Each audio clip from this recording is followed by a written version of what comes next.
Tamil Nadu street premier league street tennis ball cricket உலகத்தில் இது ஒரு புது சம்பவத்தை தொடங்க இருக்குது. அதுதான் இந்த T10 டோர்னமெண்ட். இது ஸ்ட்ரீட் கிரிக்கெட் பசங்களுக்கு ஒரு செம்ம சான்ஸாகவும் இருக்க போகுது.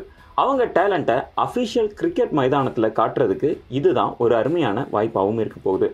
கேமோட ஸ்பிரிட் புது உச்சத்தோட இது கண்டிப்பாக உதவும் அப்படின்றதுல எந்த ஒரு சந்தேகமும் இல்லை. Street cricket development federation of India, அதாவது SCDFI, அவங்க தான் இந்த ஈவெண்ட்டை ஆர்கனைஸ் பண்ணுறாங்க. மார்ச் 5, 2025 கொங்கு நாடு இன்ஜினியரிங் காலேஜ், அதாவது திருச்சியில் இந்த ஸ்ட்ரீட் கிரிக்கெட் டோர்னமெண்ட் ஸ்டார்ட் ஆகியிருக்குது. ஆரம்ப ரவுண்ட்லேயே 32 த்ரில்லிங்கான நாக் அவுட் மேட்ச்கள் முடிஞ்சிருக்குது. 6 ஜோன் செலெக்ஷன் மேட்ச்சில் முதல் ஜோனுடைய நாக் அவுட் மார்ச் 8 நடந்தது. அதில் தொட்டியம் பாய்ஸ் அணி ஜெயிக்கவும் செஞ்சாங்க. இரண்டாவது zone selection trials March 22 PB engineering college, அதாவது சென்னையில் நடக்க போகுது. அதுக்கப்புறம் ஏப்ரல் 3 இரண்டாவது ஜோன் நாக் அவுட் மேட்ச்கள் தொடங்க இருக்குது. இண்டிவிஜுவல் என்ட்ரிக்கு அப்புறம் நாக் அவுட் ரவுண்டில் சிறப்பாக ஆடுற பிளேயர்ஸ்க்கு ஸ்பெஷல் ட்ரைனிங், மென்டார்ஷிப்பும் கொடுக்கப்படும்.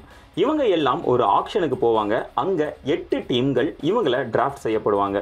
ஒவ்வொரு டீமும் 15 பிளேயர்ஸ் தேர்ந்தெடுத்து மெயின் டோர்னமெண்ட்டில் கலக்க போகிறதுக்கு காத்திருக்கிறாங்க. அது மே மாதம் கடைசி வாரத்தில் நடக்கும் அப்படின்னு அறிவிக்கப்பட்டிருக்கு.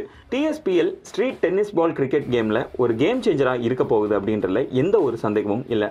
லோக்கல் டேலண்ட்ஸையும் ப்ரொஃபஷனல் கைடன்ஸோட ஒன்றா சேர்த்து த்ரில்லிங் டோர்னமெண்ட்டாக கொடுக்க போகுது. கூடுதல் சம்பவமாக TSPL டீம் ஒன்று செம்மையான ஆந்தமையுமே ரிலீஸ் பண்ணியிருக்கு. கல்லி கிரிக்கெட்டோட ஃபீலையும் ஜாலியையும் பக்காவாக அந்த ஆந்தம் காட்டுது. தமிழ்நாடு முழுக்க இந்த லீக் வேகமாக பாப்புலர் ஆகிட்டே இருக்குது. மெயின் மேட்ச்கள் ஸ்டார்ட் ஆகும்போது ஒரு மாஸ் பெர்ஃபார்மன்ஸு ரெடியாக இருக்குது.